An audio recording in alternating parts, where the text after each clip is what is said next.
ఒకప్పుడు ఒకే లుక్తో 2-3 సినిమాలు చేసేవాళ్ళు మన హీరోలు. లుక్ మారకుండా కథలు దర్శకుల్ని మార్చేసేవాళ్ళు. అలా కొన్నిసార్లు విమర్శల పాలయ్యారు కూడా. కానీ ఇప్పుడు అలా కాదు. అప్పుడంటే తెలుగులో మాత్రమే చూసేవాళ్ళు కాబట్టి సరిపోయింది. ఇప్పుడు ఇండియా అంతా కాబట్టి సినిమాకి లుక్ మార్చేస్తున్నారు. ఇదే ప్రెజెంట్ ట్రెండ్ కూడా. ఓ సినిమా అయిపోతే లుక్ అక్కడితోనే పూర్తిగా అయిపోతుంది. ఒకప్పట్లో ఒకే లుక్తో 2-3 సినిమాలు చేసే ఉద్దేశం మన హీరోలకు లేదిప్పుడు.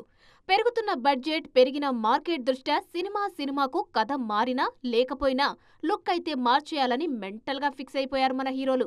సీనియర్లు ఒకేలా కనిపిస్తున్నా స్టార్స్ మాత్రం అస్సలు తగ్గట్లేదు. చిరంజీవి, బాలయ్య, వెంకీ, నాగ్ లుక్ కంటే సినిమాల వేగంపైనే ఫోకస్ చేశారు.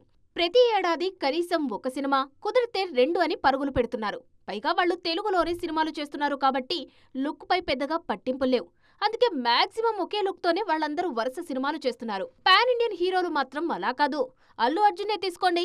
పుష్ప కోసం 5 ఏళ్లు ఒకే లుక్ లో కనిపించిన బన్నీ ఇప్పుడు రాకా కోసం మరోలా మారిపోయారు. ఈ ఒక్క సినిమా కోసమే 3 డిఫరెంట్ లుక్స్ తో మాయ చేయబోతున్నారు అల్లు అర్జున్. అందులో రాకా లుక్ అయితే నెక్స్ట్ లెవెల్లో ఉండబోతుందని టాక్. అలాగే లోకేష్ కనగరాజు కోసం మరో లుక్ ఉండబోతుంది. లోకేష్ కనకరాజు కోసం పూర్తిగా మేకోవర్ కానున్నారు బన్నీ. రాకా అయిపోగానే ఈ మేకోవర్ మొదలు కానుంది. ఇక రామ్ చరణ్ కూడా అంతే.